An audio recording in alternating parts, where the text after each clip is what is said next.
All right, I call a Finance Committee meeting to order for November 8th, Wednesday. All members are present, so we have a quorum, full board. Item 2, consent agenda, approval of the regular minutes, October 4th, 2023. Is there any questions or comments?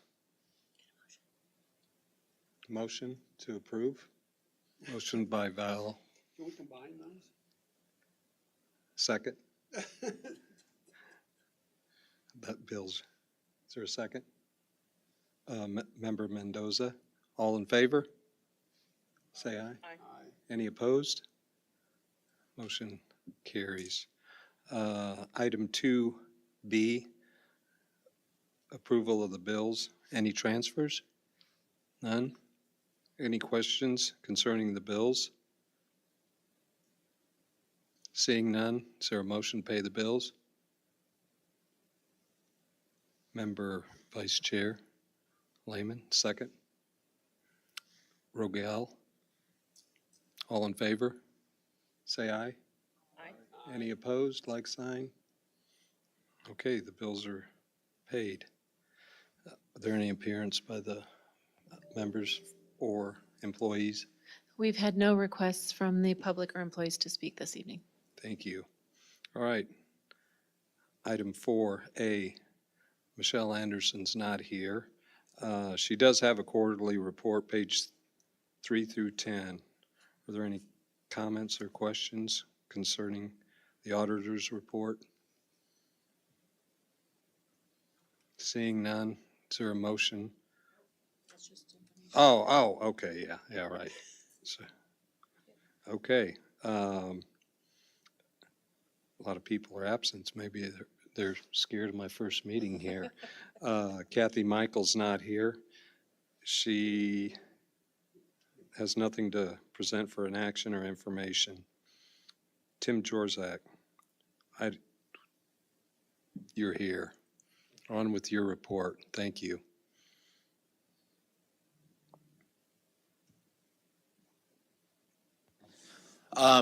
So yeah, you see in my report there, I provided an update on where we are with the assessment cycle. We have all 31 townships now out for billing. The last one, City of Bloomington, went out on the 27th of October.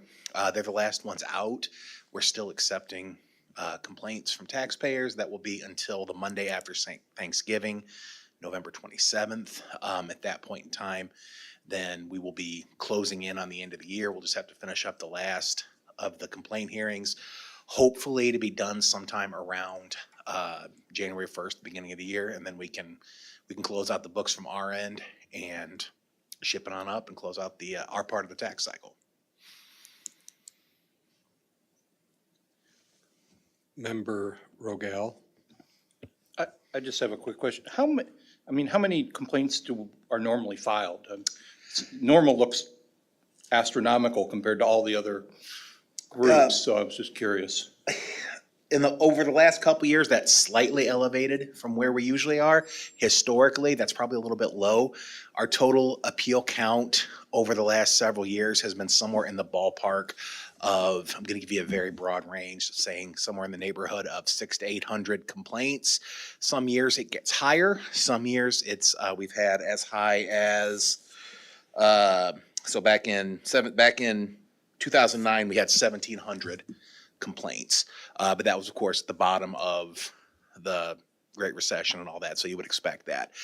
So historically speaking, this is pretty much on the low end of average where we are now. Member Erickson.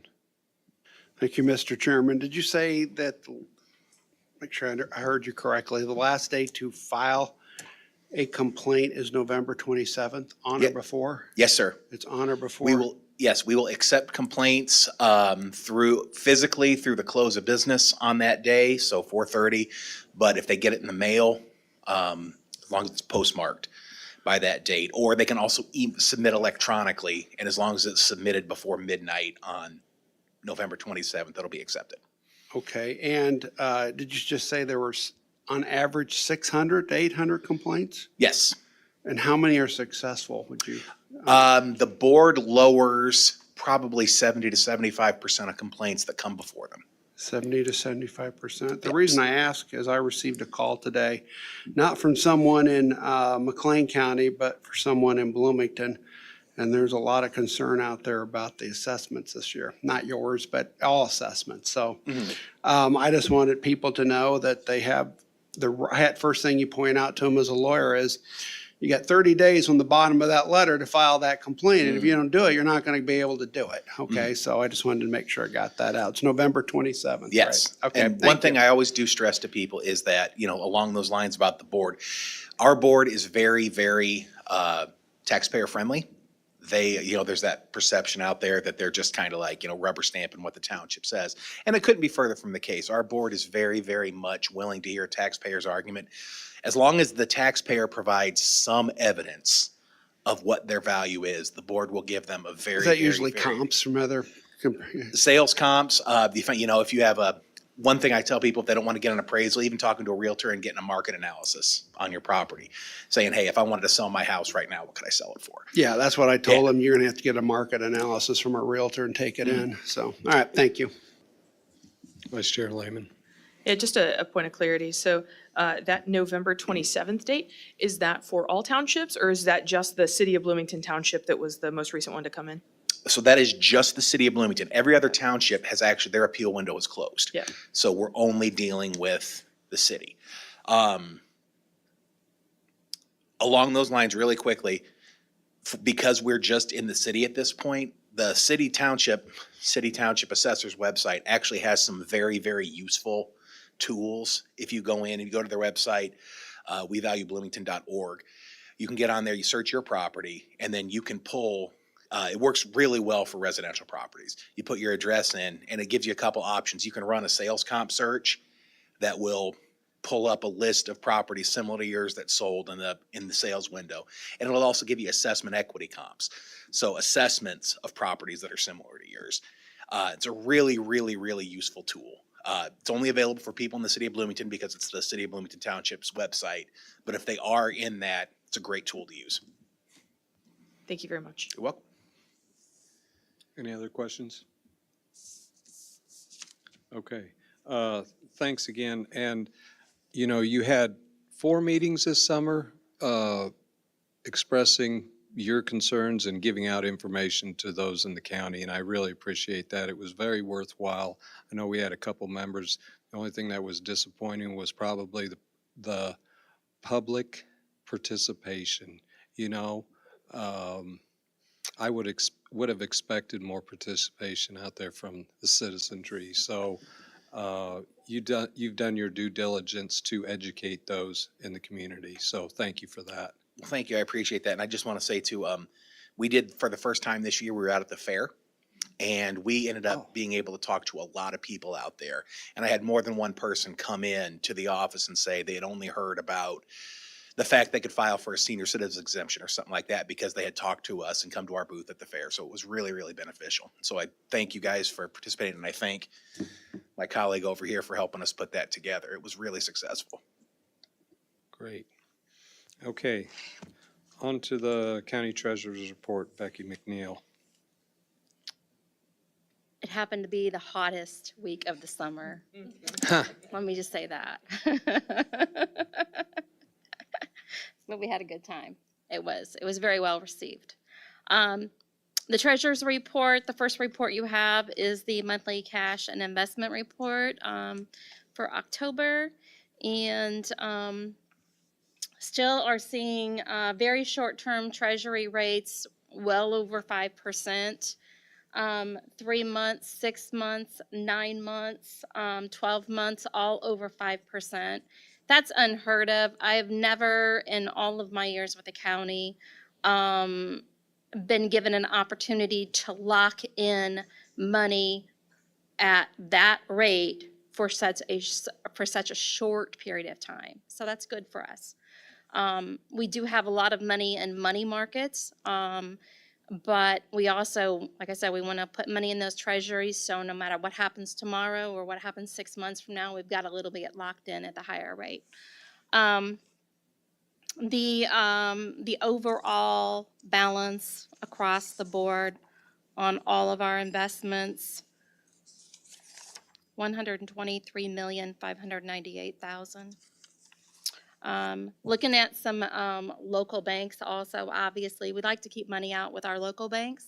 But, you know, as far as investing in CDs, CD rates are really all over the place right now because the treasury rate is so high. So the banks are not going to offer us CD rates that some of them are coming in super low because they just don't need that cash. They don't need CDs.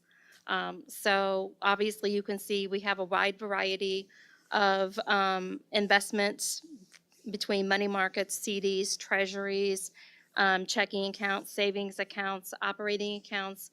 Obviously, here locally, Heartland Bank, Commerce Bank, and Chase, JP Morgan Chase, they are our big partners that work with us. So we keep balances there to help offset our services. So.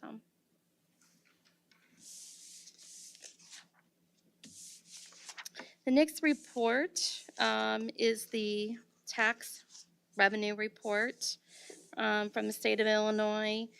The sales tax and local use cannabis income tax PPRT for the month of October, we received $1,912,000 compared to last year of $2,212,000.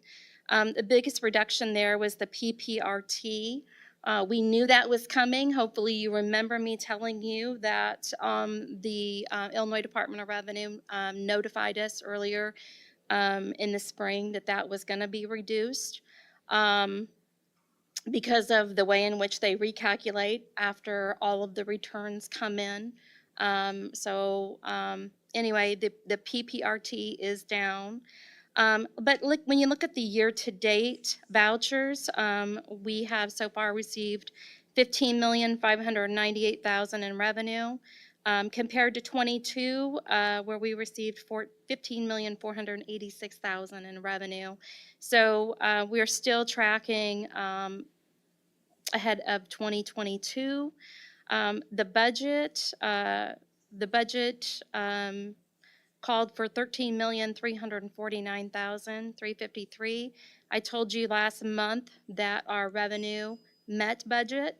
And so you can see that this month with that addition of 1.9 million, we are currently 2.2 million over budget on revenue. And we have 2 more months of receipts to put in. So we're really coming in quite ahead of budget in this area. Shared sales tax, that is the revenue that the county receives from the town of Normal and the city of Bloomington that goes into the shared sales tax fund. The receipts for the month of October from Normal were $169,000. City of Bloomington, $242,000, overall $411,000, right in line with where we were during October of 2022. We currently are ahead of 2022 by $229,000, and the fund has equity of $16,751,000. Property tax revenue, Tim was just talking about how he is getting ready to pass the baton to the county clerk. My office, we just finished up tax year 2022, payable 2023 with tax sale last week. So we are in the process of calculating the final distribution. When we calculate the final distribution, that is the point where we turn it over to DevNet, where they go in and they do a very thorough review of everything throughout the entire tax year, all distributions that have been made. And they balance then back to us. So it's kind of a cross-check that we have in place. So I expect the final distribution to probably be released the final week of November. And then we will close our books and as far as taxes go and move into getting ready for audit and end of year. The motor fuel tax is the next category. Motor fuel tax, Combined with the regular and the renewal, county motor fuel, 2,932,000, and township motor fuel, 2,448,000, I think that is, 46. I had LASIK surgery and my eyes are a little blurry still from everything. But yeah, 2,446,000. So, any questions regarding this report?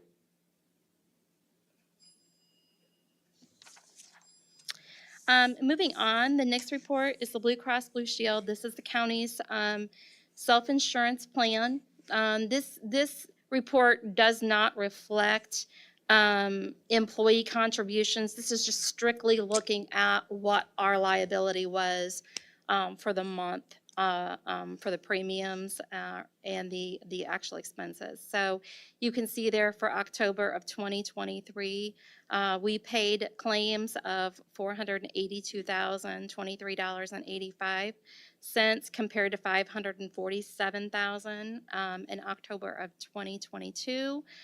Year to date, we have claim activity of $5,438,000 compared to $5,484,000 a year ago.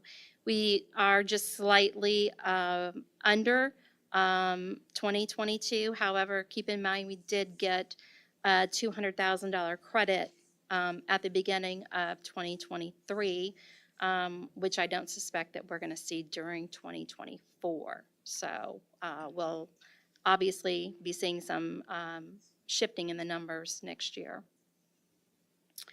Any questions in regards to this report?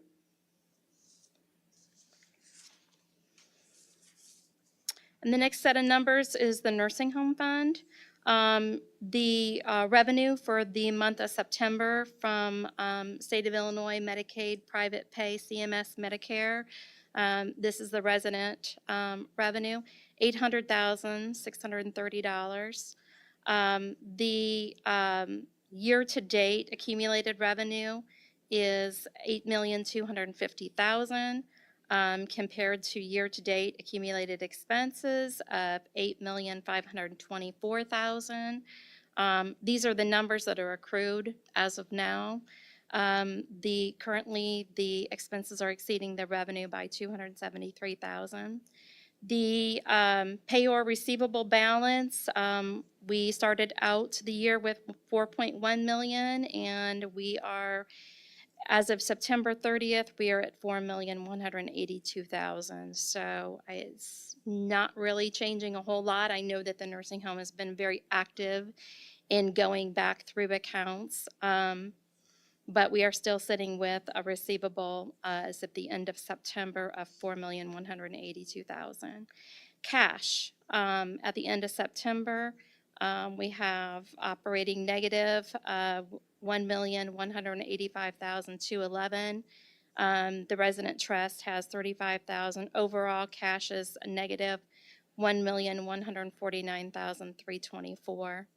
The fund equity at the end of September was $1,077,818. Keep in mind that we set aside a reserve for potential bad debt of $2,834,000 at the end of 2022.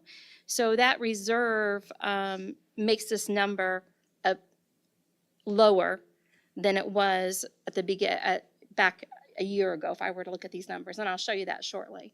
But if we were to look at those numbers a year ago, we would have saw the fund equity higher by this $2.8 million. So the fund equity is a little over $1 million, but at the same time, that reserve is there. If we don't need to use that reserve for bad debt, that just flows back into fund equity. The next report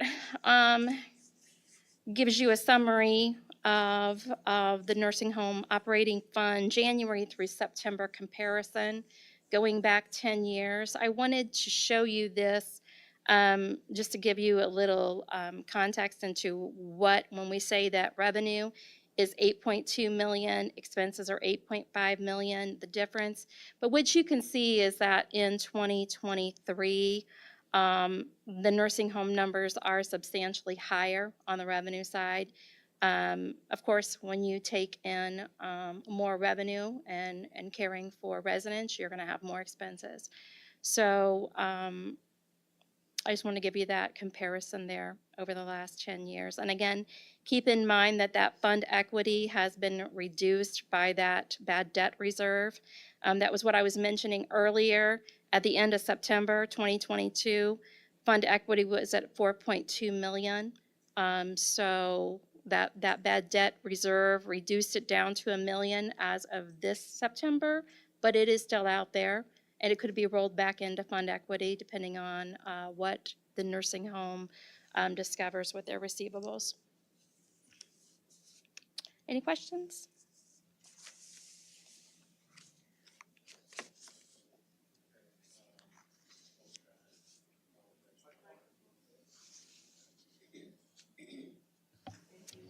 Sorry.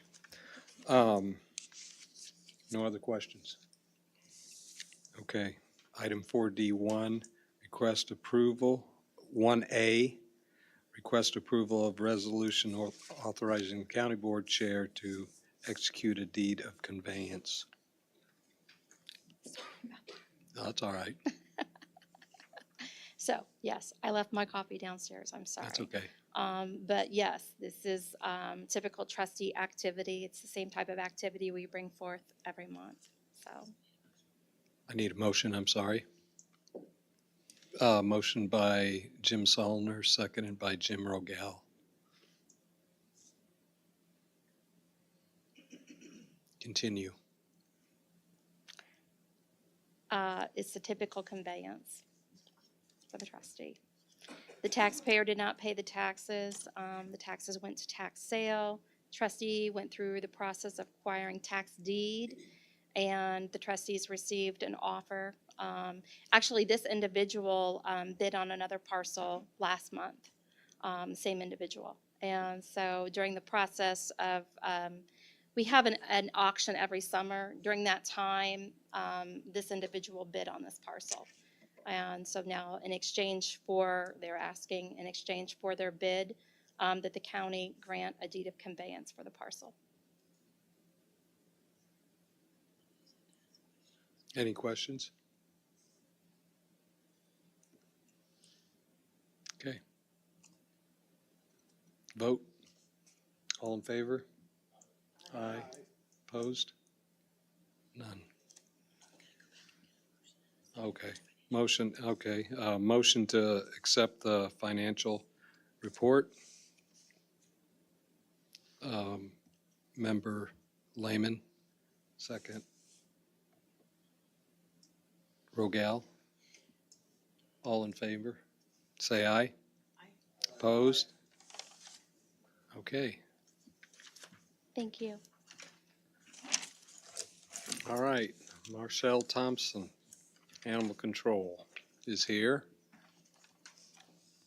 Good evening. Good Sorry I evening. was late. I had a little extra things at the shelter to take care of, but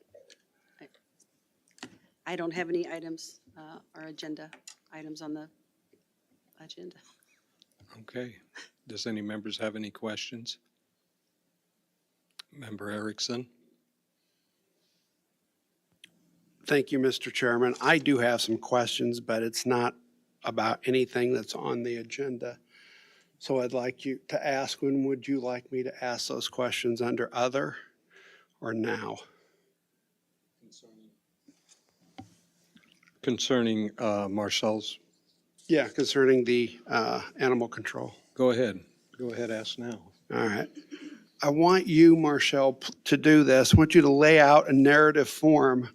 Want you to make the case of the issues that you have had with the present building for how long? Are you talking about the current facility? Yes. And you would like me to itemize that now, or could I bring Yeah, I that back mean- to you in a Well, could you formal- give us anything? Have you had flooding there? Yes. When? We flooded twice, June of 2021 and then May 7th of 2023. Okay, and how much flooding did you have? We had enough flooding that caused significant damage to the interior walls. The facility, no animals were harmed during that flooding event, but the water came up into the facility and the drywall absorbed the moisture, so a lot of the damage incurred from the water being able to permeate through the materials that were at the old facility.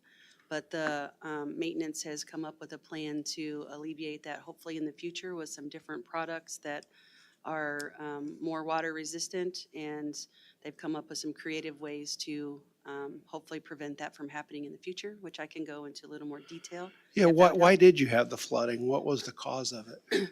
So, extreme weather, inclement weather would be my assessment of the situation, but there appears to be some drainage issues and some inclement weather that occurred just at the right timing, where for this particular one that happened in May, it was right before the crops were fully grown, and so the old foliage and stalks were remaining on the field, and then when the floodwaters came up, it was kind of an accumulation of water coming up from the creek, natural progression sloping down to that lowest point where we're located, and then So it's nothing though fields. that animal control could have controlled. It had nothing to do with you It- guys. I don't believe so. I mean, there's some things that we're looking at, seeing the new possibilities as far as making the drainage ditches a little bit deeper. I know maintenance has put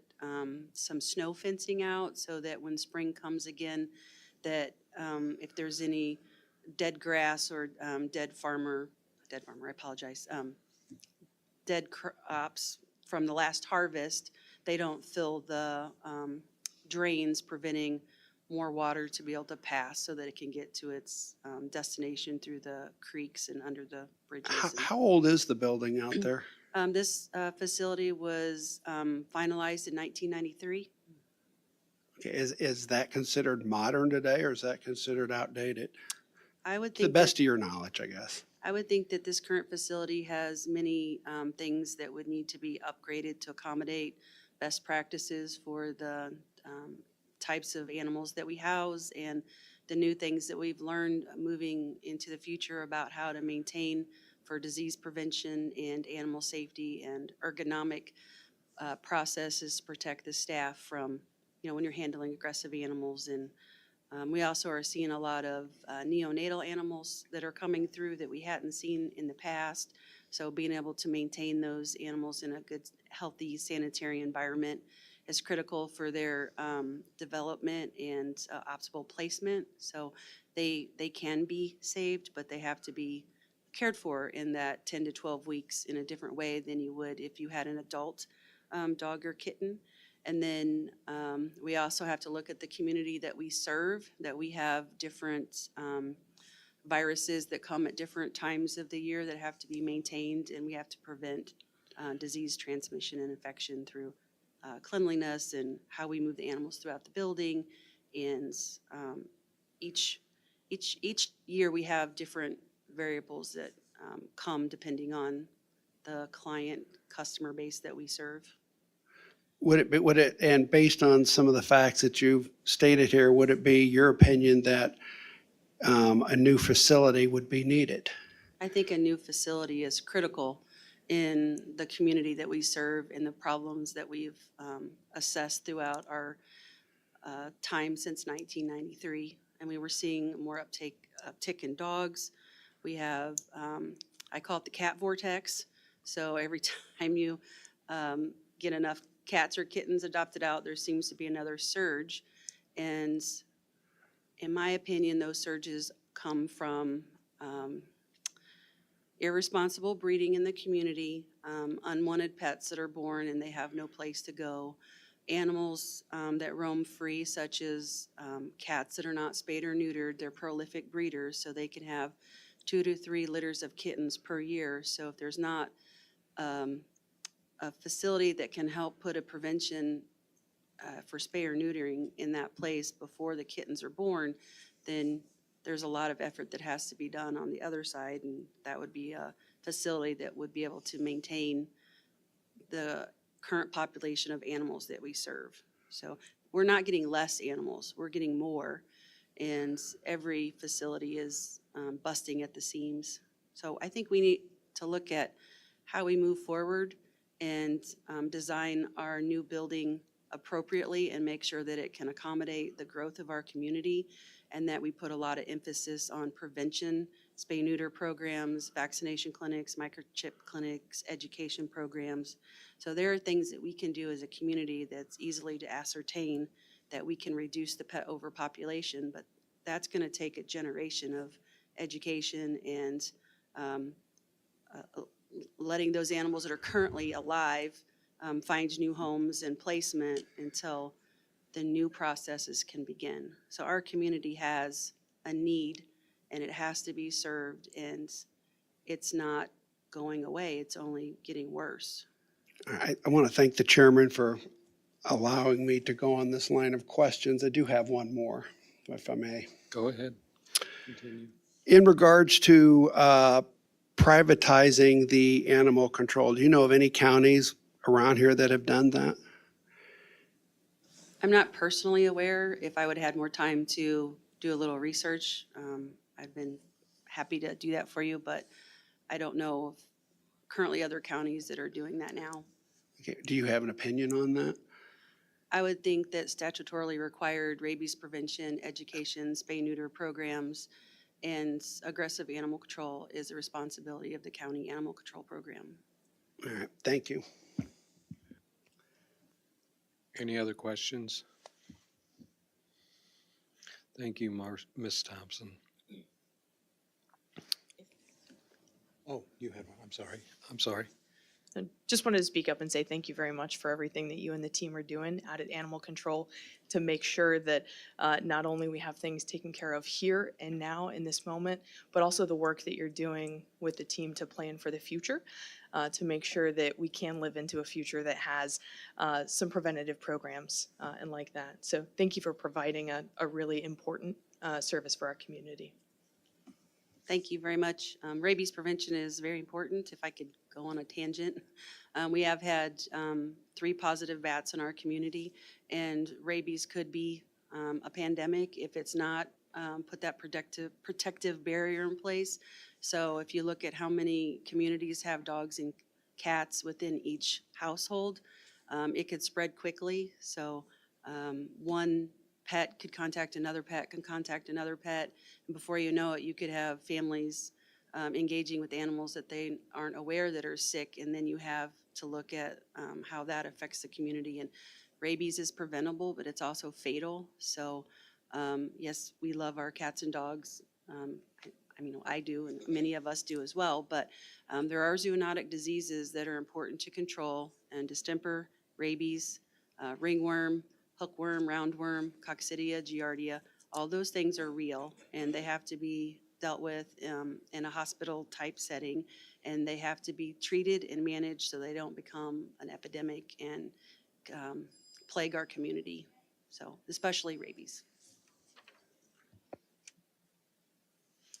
Thank you, Ms. Thompson. Okay, on to County Administration, Cassie Taylor. Thank you, Chairman Friedrich. I have 5 items to present for action this evening. The first one is 4F1A, request approval of the fiscal year 2024 compensation plan. Is there a motion? Motion by Vice Chair Lehman, second. Motion by Vice Chair Lehman, second by Mendoza. So every year we are required to complete a compensation plan. This is for our non-union employees. We've made updates to this compensation plan based on feedback that we've received in the last year, and the majority of the items that are underlined in this document would reflect cleanup items. So adding more definitions for clarity for employees and department heads. Additionally, getting rid of language that is no longer appropriate or reflective of our current practices. And so that's what I present to you this evening. Any questions? Seeing none. All those in favor, say aye. Aye. Opposed? Okay, motion carries. Thank you. My next item for action is F1B, request approval of fiscal year 2024 recommended budget for the IMRF Fund 0131. Is there a motion? Motion by Rogal, second by Mendoza. So this is the last part of the budget to approve through committee. Last month, you and the other oversight committees approved budgetary items for salaries for each department. So this is the IMRF and the FICA expenses that would relate to those employee salaries. This one is just for IMRF. Questions? Seeing none, all those in favor, say aye. Aye. Opposed, like sign. Motion carries. Thank you, Chairman. Next item is F1C, request approval of fiscal year 2024 recommended budget for Social Security Expense Fund 0130. Similarly to the last action item, this is the Social Security expense for employee salaries. Is there a motion to bring this before the board committee? Motion by Lehman, second. Mendoza. Standard budget related to salaries. Boilerplate. Mhm. Questions? Seeing none, is there a motion to approve? You already got the motion. Oh, Just I'm need to vote. sorry, I'm sorry. All those in favor say aye. Oppose? Motion carries. Thank you. Next is F1D, request approval of master service agreement and statements of work with outside auditor. Is there a motion? Motion by Mendoza, second by Rogal. This item is to come into an agreement with our outside auditors, CLA. They have been the auditors that have served us the last few years, and we would like to retain them for another year. Any questions? Vice Chair. Yeah, I recall, I think a couple years ago, we had talked about maybe setting something up to where we look at, like maybe every 4 years or every 5 years, is this the right vendor? Is the relationship still working? And then maybe put something out there. Just curious if we had any consideration of any other vendors potentially, since it has been, what, like 4 years I think this is the or fifth year? third year, and this will be the fourth. Okay. So do we have a suggested cadence for being able to do that? And if so, what is said cadence? So we have had conversations with our auditor, Michelle Anderson, regarding this agreement, but also how she would like to proceed. And we would also, if we went forth with an RFP, we would talk to our treasurer as well, our two finance officers for the county for that. And we expect that our cadence would be every 4 to 5 years. And so I anticipate next year we would probably have an RFP put out or complete that process as you described. Fantastic, thank you. And then if I could follow up on it, so it seems like I just wanted to get an affirmative clarity that we are happy with the services as they provide, and 2 thumbs up for the work that we've done with Larson Allen. Yes, you might remember Hope Wheeler has come and completed some presentations for you all, and we are satisfied with the work of CLA. And they are, they keep up with their work. They work well with the treasurer's office and administration. And the auditor, who is not here tonight, but she also agreed that with this agreement moving forward. Any other comments, questions? Seeing none, all those in favor say aye. Aye. Opposed? Okay. Thank you, Chair Friedrich, the last item I have is F1E, request approval of a Class C raffle license. Okay, someone want to put that on the table? Member Mendoza would. Is there a second? Second, Member Rogal. Thank you. This is a Class C raffle license, and you have those documents on starting on page 75. The operation of the raffle will be the VFW Post 454. Questions? Seeing none. All those in favor of the raffle signify by saying aye. Any opposed? Motion carries. So I do have one thing I'd like to present for information. I'd like to send out a reminder to any board members who have a McLean County email address, as well as any department heads, that we are in the Know Before training for cybersecurity. And so we need all of the employees with those, with access to our internal system to complete their cybersecurity training. We're also in our sexual harassment training that is mandated by the state. That's due by I believe, the end of the year. And so I would send out that gentle reminder to please complete your online trainings. Okay, on to item 5, other business and communication. Member Salner. Thank you, Mr. Chairman. During the treasurer's report, it was noted that there is $18,729,000 in ARPA funds being vested.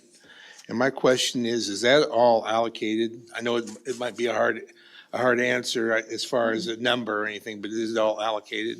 Yes, it is 100% allocated. One of the requirements for ARPA was that it be allocated and obligated by the end of 2024, and then spent, all receipts in by 2026. And so the treasurer has gratefully invested some of those ARPA funds, which is allowed. And so we are receiving interest on those funds as we work out those projects, but you will see a lot of projects coming in 2024 for use of those funds. Okay, and the other question is, I don't know how to put this exactly other than allocated and expected to be used, I guess. I know the $5 million that we allocated for the villages, I think there's some of that that's possibly going to be left over. Do you see any of this $18 million? Again, that's probably a number that you can't actually come up with, but do you feel like it's all going to be used for what it was allocated for? It's difficult to project what each project will come in. I know those of you who have been on the board have seen projects come in slightly under budget and slightly over budget, especially when it's a larger magnitude project. But we do anticipate that all of the ARPA funds will be spent. We did have more projects than funds available, and so we had to make some determinations on priorities. So if it's a specific project, for example, the Rural Mayors Association, we had, I believe, 13 rural communities that received ARPA funding for safe water projects. And that $5 million, if their projects come in under budget, administration would be meeting with the rural mayors to prioritize any additional projects they would like to do. And then we would bring that back to committee, Okay. to the board. And we have till the end of '24, is that correct? Yes. Okay, But that 5 million has already been allocated. right. And so that would just be an internal process of making sure that that is the will of the board. Okay, all right, thanks. Any other questions? Or any other business, new business?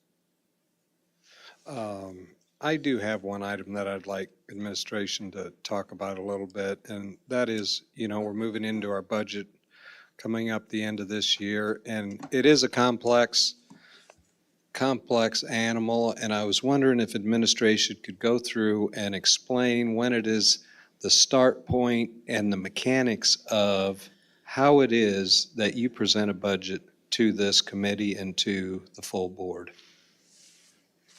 The start point and the complexities of it, because it is. So you would like me to discuss like our schedule through the year? Yeah, Okay. yeah. So we start the budget process in May every year.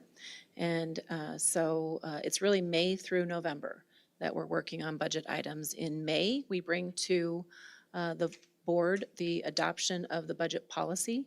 And as soon as that is adopted, we meet with department heads in a department head meeting to express the parameters of the budget creation for that fiscal year, for that next fiscal year.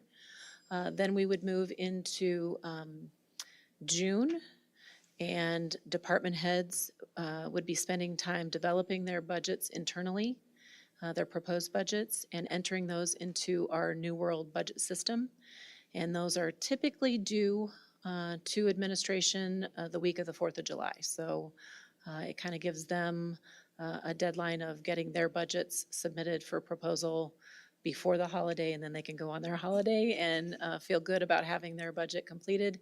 And then we come back, administration comes back from that holiday, and then that's when our real work starts.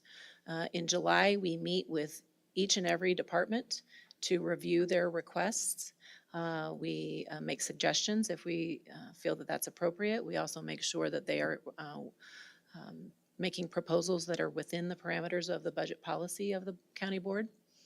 And then those are finished usually the first week of August. And so for July, it's almost every day that we would have a department that we were meeting with to go through line by line. So then you're getting into the second week of August.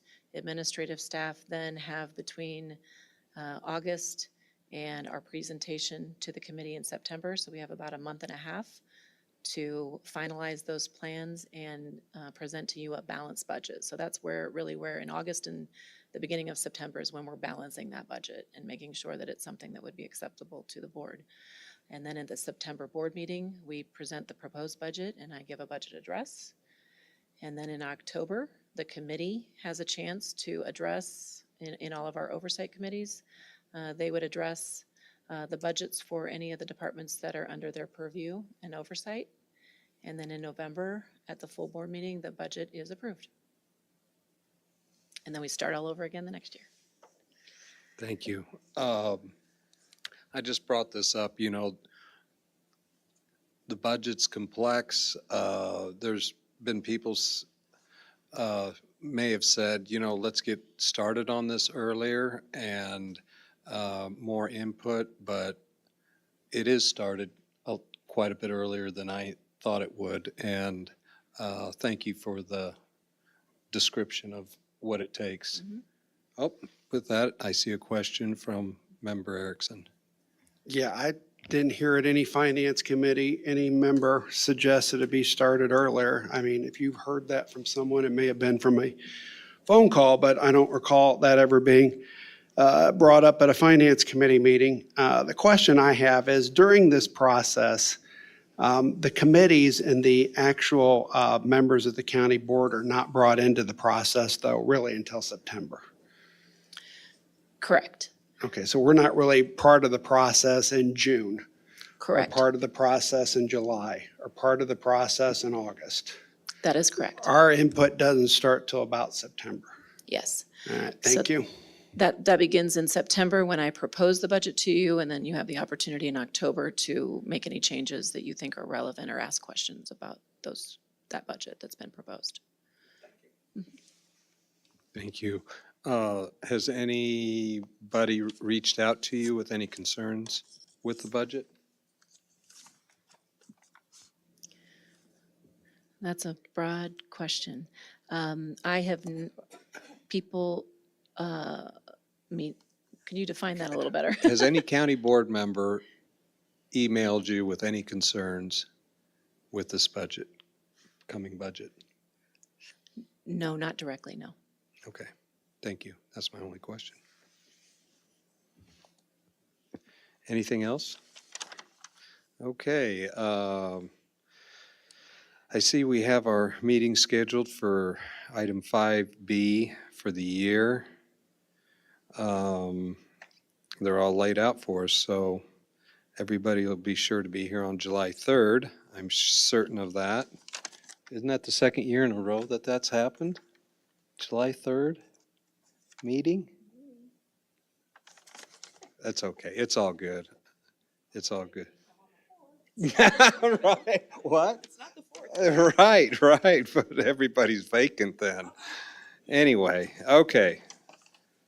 Seeing nothing else, Finance Committee meeting is adjourned. Thank you.